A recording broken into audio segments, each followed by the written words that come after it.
Hello friends, मेरे digital classes में आप लोग का बहुत बहुत फिर से नए सेशन में स्वागत करता हूं। तो यहाँ पे हिस्ट्री के मोस्ट इम्पोर्टेंट क्वेश्चन कर रहे थे। जितना भी मैं क्वेश्चन ली हूँ बता दूं, मैं लूसेंट से सारे क्वेश्चन लिए हैं। लगभग 90% क्वेश्चन आपको लूसेंट से ही देखने को मिलेगा।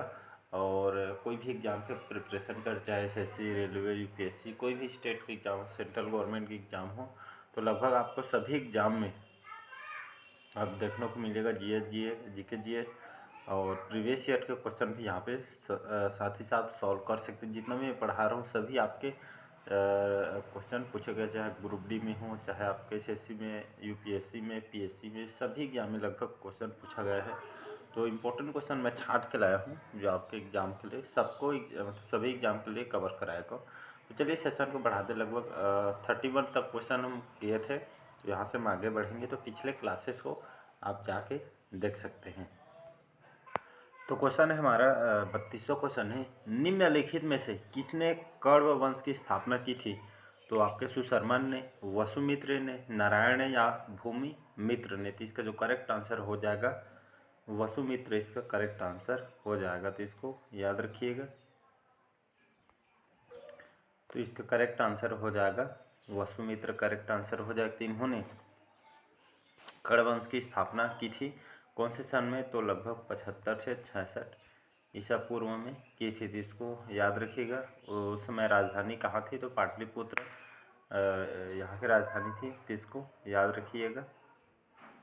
अगला क्वेश्चन देखते हैं। गुप्त काल में सर्वाधिक प्रचलित भाषा कौन सी थी? संस्कृत, पाली, ब्राह्मी या आपका तो इसका जो करेक्ट आंसर हो जाएगा आपका संस्कृत, करेक्ट आंसर हो जाएगा। तो गुप्त काल में सर्वाधिक प्रचलित भाषा आपका संस्कृत था। इसको याद रखिए, जिसमें आपके साहित्य के क्षेत्र में उपयोग किया जाता था और आपके जो शैक्षणिक उद्देश्य से भी इसका यहाँ पे गुप्त काल में इस भाषा का उपयोग किया जाता है। याद रखिएगा। गुप्त वंश के संस्थापक, कई बार एग्जाम में क्वेश्चन पूछा है। तो गुप्त वंश के संस्थापक कौन है? तो श्रीगुप्त, याद रखिएगा। श्रीगुप्त जो है आपके इसके संस्थापक है। तो इसको याद रखिएगा, कई बार एग्जाम में क्वेश्चन पूछा है। अगला क्वेश्चन देखते हैं। और एक क्वेश्चन और पूछा गया है आपके एसएससी में, जो चीनी यात्री, जो तीर्थ यात्री फाहियान थे, जो चंद्रगुप्त द्वितीय के शासनकाल में भारत आए हुए थे, इसको भी याद रखना। इतिहासकारों के अनुसार गुप्त काल का सर्वाधिक लोकप्रिय देवता आपका कौन था? तो भगवान विष्णु जी था। तो इसको याद रखिए, आपका जो भगवान विष्णु जी आपसे गुप्त काल का सर्वाधिक लोकप्रिय देवता थे। तो यहाँ पे भगवान विष्णु जी को गुप्त काल में सभी जन इसको मानते थे। और याद रखिएगा, गुप्त वंश के सबसे शक्तिशाली कौन था? तो आपका समुद्रगुप्त, याद रखिएगा समुद्रगुप्त। ये आपका समुद्रगुप्त जो कि गुप्त वंश के सबसे शक्तिशाली शासक है, उसको माना जाता है। इसके जो सैन्य विभाग थे ये आपके भारत का नेपोलियन के उपनाम से समुद्रगुप्त को उपनाम इसको दिया गया है। तो कई बार एग्जाम क्वेश्चन है, भारतीय नेपोलियन के उपनाम से किसको दिया गया है नाम को? तो समुद्रगुप्त आपको आंसर में ले लेना है। अगला क्वेश्चन देखते हैं। सोमपुर महाविहार का निर्माण किस शासक ने करवाया था? तो विजयसेन, राजा हर्षदेव, धर्मपाल या कनिष्क? इसका जो करेक्ट आंसर जो हो जाएगा आपका धर्मपाल, करेक्ट आंसर हो। धर्मपाल कौन था? ये आपके पाल वंश के द्वितीय राजा थे। इन्होंने पालदेव ने अपने समय में जो बिहार का निर्माण इन्होंने करवाया था, धर्मपाल ने। तो इसको याद रखिए, भी ये क्वेश्चन पूछा गया है। अगला क्वेश्चन है, कई बार एग्जाम में क्वेश्चन पूछा है, किस वंश के शासकों ने एलोरा के गुफाओं का निर्माण करवाया था? एलोरा का गुफा सभी जानते होंगे कहाँ होगा। एलोरा की गुफा आपके महाराष्ट्र में है, याद रखिएगा। जगह पूछे तो आपको महाराष्ट्र लेना है। तो आपके औरंगाबाद महाराष्ट्र में स्थित है। तो इसको याद रखिएगा। तो जो आपके कौन से वंश के द्वारा एलोरा गुफा का निर्माण करवाया था? तो चोल वंश, गुप्त वंश, पल्लव वंश या राष्ट्रकूट वंश? तो इसका करेक्ट आंसर हो जाएगा राष्ट्रकूट वंश, करेक्ट आंसर हो जाएगा। तो इन शासकों ने, राष्ट्रकूट वंशियों ने एलोरा की गुफा का निर्माण करवाया था। तो इसको याद रखिए, पुरातात्विक स्थल है एलोरा का गुफा। तो इसको याद रखिएगा। इनके दो राष्ट्रकूट वंशियों के द्वारा, शासकों के द्वारा इसको बनवाया गया था। और इसको जो महाराष्ट्र में जो आपका जो एलोरा की गुफा, इसको यूनेस्को के द्वारा विश्व धरोहर स्थल में भी सूची को इसको मतलब डाला गया है, तो इसको याद रखिएगा। बहुत ही फेमस है। इसमें आपका जो गुफा है, इसमें हिंदू धर्म, बौद्ध धर्म और जैन धर्म से संबंधित ये आपका है, तो इसको याद रखिएगा। अगला क्वेश्चन देखते हैं। अगला क्वेश्चन देखते हैं, विजयनगर साम्राज्य के सबसे महान शासक कौन था? तो हरिहर और बुक्का, मल्लिकार्जुन या कृष्णदेवराय या आपके देवराय प्रथम। तो इसका करेक्ट आंसर हो जाएगा कृष्णदेव जो राय थे, इसको याद रखिए। कृष्णदेव राय ये आपके विजयनगर साम्राज्य के महान शासक है। तो कृष्णदेव जो राय है, इनके शासनकाल 1509 से 29 ईस्वी तक इन्होंने यहाँ पे शासन किया था। और तुलु वंश, याद रखिए, तुलु वंश और विजयनगर साम्राज्य की आपका महान शासक था आपका कौन? आपका कृष्णदेव राय। तो इसका करेक्ट आंसर हो जाएगा कृष्णदेव राय। नेक्स्ट क्वेश्चन देखते हैं। अगला क्वेश्चन देखते हैं, दक्षिण भारत में स्थित प्राचीन विजयनगर साम्राज्य की स्थापना कौन से सदी में हुई थी? तो आपका 13वीं सदी, 14वीं सदी, 15वीं सदी या आपका 18वीं सदी। इसका जो करेक्ट आंसर हो जाएगा 13वीं सदी करेक्ट आंसर हो जाएगा। तो दक्षिण भारत में स्थित जो विजयनगर साम्राज्य की स्थापना कौन सी सदी में हुई थी? 13वीं सदी में हुई थी। तो विजयनगर साम्राज्य की बात करूँ, जो कि आपके मध्यकालीन का एक साम्राज्य था। इसमें जो राजाओं ने लगभग 310 वर्ष तक यहाँ पे इन्होंने राज किया था। और इसके जो वास्तविक नाम जो कर्नाटक साम्राज्य थे, याद रखिए वास्तविक नाम देखो तो इसका कर्नाटक साम्राज्य थे। इसकी जो स्थापना किसने की थी? तो हरिहर और बुक्का नाम सुने होंगे। इसकी जो स्थापना है, विजयनगर साम्राज्य की स्थापना हरिहर और आपके बुक्का दो एक भाई थे, तो इन दोनों भाइयों ने इसकी स्थापना की थी। तो इसको याद रखिए। इनका शासनकाल देखें तो 1336 से 1646 तक इन्होंने शासन किया था। कई बार एग्जाम में क्वेश्चन है पूछा है, विजयनगर साम्राज्य की स्थापना किसने की है? तो आपके हरिहर और बुक्का ने, दोनों भाइयों ने की थी। 1336 से 1646 तक इन्होंने शासन किया था। अगला क्वेश्चन है, किस मुस्लिम शासक ने आगरा नगर की स्थापना की थी? तो फिरोज शाह तुगलक ने, इब्राहिम लोदी या आपके सिकंदर लोदी या आपके अहमद शाह ने। तो इसका करेक्ट आंसर हो जाएगा आपका सुल्तान सिकंदर लोदी। तो इन्होंने कौन से सन में बनवाया था? तो 1504 में। तो कई बार एग्जाम में क्वेश्चन पूछे तो सुल्तान सिकंदर लोदी 1504 में आगरा नगर की स्थापना इन्होंने की थी। तो इसको याद रखिएगा, एक मुस्लिम शासक था। कई बार एग्जाम में क्वेश्चन पूछ चुका। अगला क्वेश्चन देखते हैं, निम्नलिखित किस शासक ने अलाई दरवाजा का निर्माण करवाया था? तो अलाउद्दीन खिलजी, इल्तुतमिश, राजा उदयन या राणा सांगा ने। इसका जो करेक्ट आंसर हो जाएगा आपका अलाउद्दीन खिलजी। खिलजी वंश के जानते हैं खिलजी वंश। तो अलाउद्दीन खिलजी ने, इस शासक ने अलाई दरवाज़ा निर्माण करवाया था। 1311 में बनवाया था। ये आपके लाल बलुआ पत्थर से जो कि इसको बनवाया गया था। अलाई दरवाज़ा है, कई बार एग्जाम में क्वेश्चन पूछा है, तो इसको याद रखिए। तो आपके कहाँ पे स्थित है? तो आपके दिल्ली में स्थित है। तो इसको याद रखिएगा। अलाउद्दीन खिलजी के द्वारा इस अलाई दरवाज़ा को बनवाया गया था। तो इसको याद रखिएगा। और यहाँ पे बात करूँ मैं, जो अलाउद्दीन खिलजी थे, जो कि आपके दिल्ली सल्तनत के खिलजी वंश के दूसरा शासक था। तो इसको याद रखिएगा।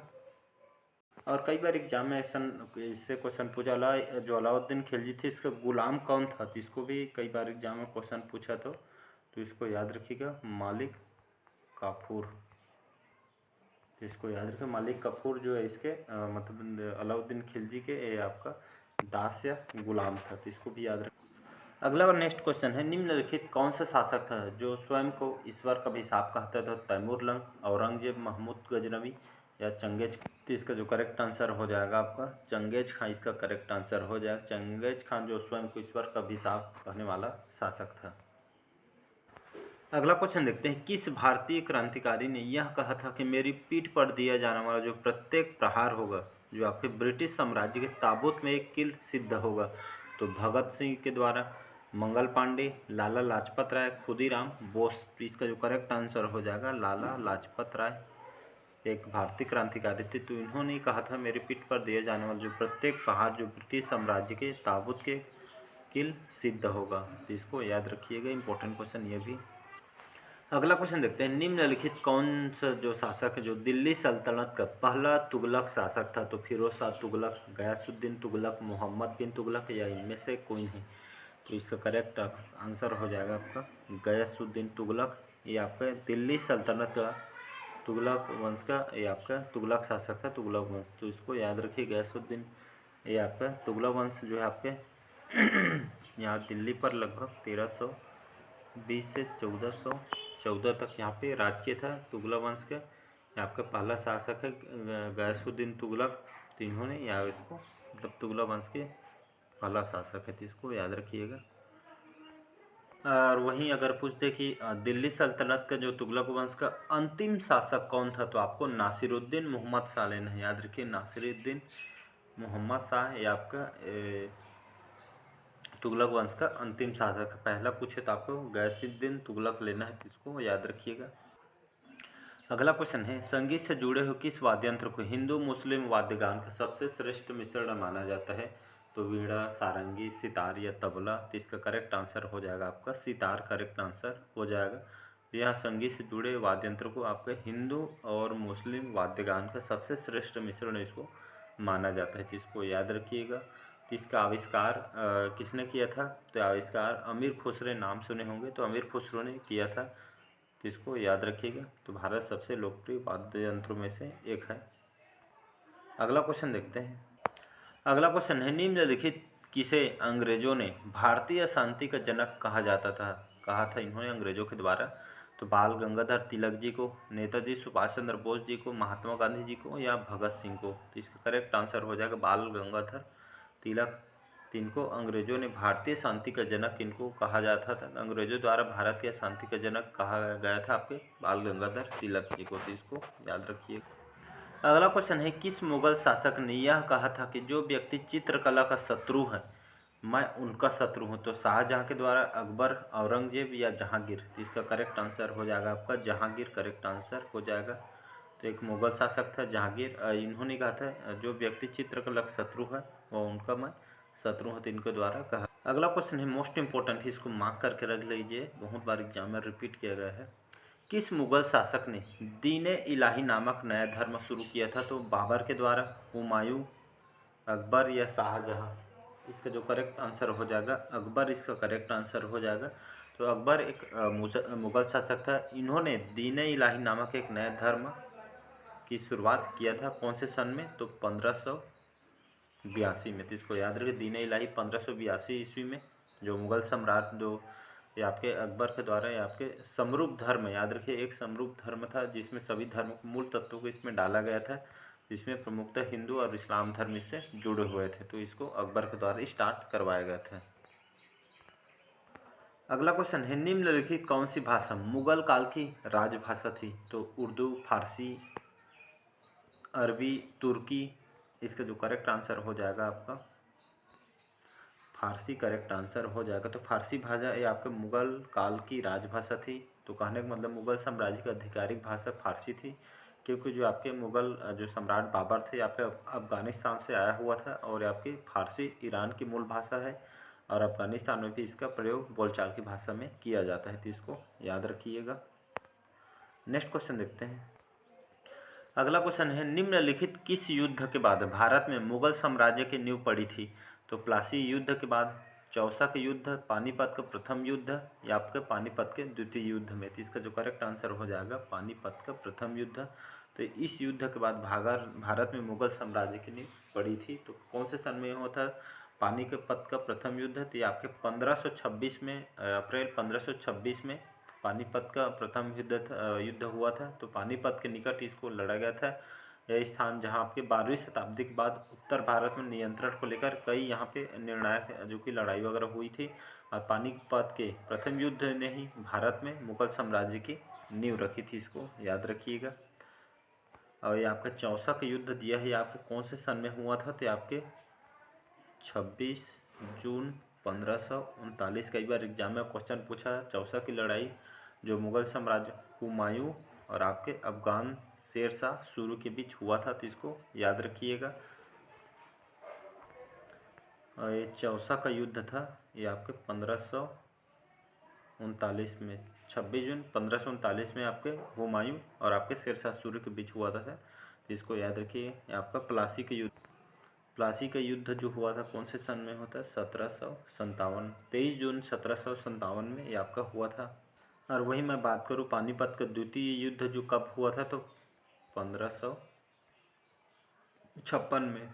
तो ये इसको याद रखिए, पानीपत का दूसरा युद्ध 5 नवंबर 1556 को उत्तर भारत के जो हिंदू शासक सम्राट आपके हेमचंद्र विक्रमादित्य और इनको हेमू के नाम से जाना जाता है, और अकबर की सेना के बीच आपका ये पानीपत के मैदान में हुआ था। तो इसको याद रखिएगा। और अकबर के सेनापति जो जमान और बैरम खान के लिए यहाँ एक निर्णायक सिद्ध हुआ था। तो इसको याद रखिएगा। अगला क्वेश्चन है 50वां क्वेश्चन। मुगल सम्राट अकबर के शासनकाल में समय भू राजस्व व्यवस्था का नियंत्रण किसके हाथों में था? तो जय सिंह, बीरबल, बैरम खां, टोडरमल। तो इसका करेक्ट आंसर हो जाएगा टोडरमल। याद रखिएगा। तो टोडरमल जो थे अकबर के शासनकाल में मुगल साम्राज्य के, कई बार एग्जाम में क्वेश्चन पूछा है, वित्त मंत्री थे। तो इसको याद रखिएगा। तो वित्त मंत्री थे राजा टोडरमल ने। यहाँ पे एक भूमि सर्वेक्षण और निपटान प्रणाली, राजस्व, जिलों और अधिकारियों की शुरुआत की थी उन्होंने। और जब्त के रूप में राजस्व की एक नई प्रणाली को कराधान की प्रणाली शुरू की है, जिसे दहसाला भी कहा जाता है। तो इसको याद रखिए। तो भू राजस्व नियंत्रण किसके हाथों में थे? तो टोडरमल था, जो कि वित्त मंत्री था। भू राजस्व को ये आपके मतलब यही देखता था। तो इसको याद रखिएगा। तो आपका राजा टोडरमल आपके अकबर के शासनकाल में मुगल साम्राज्य के वित्त मंत्री थे, और अकबर के दरबार में नवरत्नों में से एक आपका टोडरमल था। तो इसको याद रखिएगा। और नवरत्नों में आपके कौन कौन था? तो नवरत्नों में आपका तो आपके बीरबल, तानसेन, अबुल फजल, आपका फैजी, राजा मानसिंह, और आपका टोडरमल, और आपका अब्दुल रहीम खान खाना, और बहुत सारे थे इसमें। तो नवरत्न इसमें मतलब सम्मिलित है अकबर के शासनकाल में। तो इसको याद रखिएगा। तो चलिए मिलते हैं अगले पार्ट में। आज का सेशन यहीं तक रखते हैं। तो कमेंट करके ज़रूर बताइएगा आपका स्कोर कितना आप क्वेश्चन अटेम्प्ट कर पाएँ, कितना आपका नंबर आ रहा है। तो और अच्छा लगे चैनल को लाइक, सब्सक्राइब और शेयर कीजिएगा। Thank you.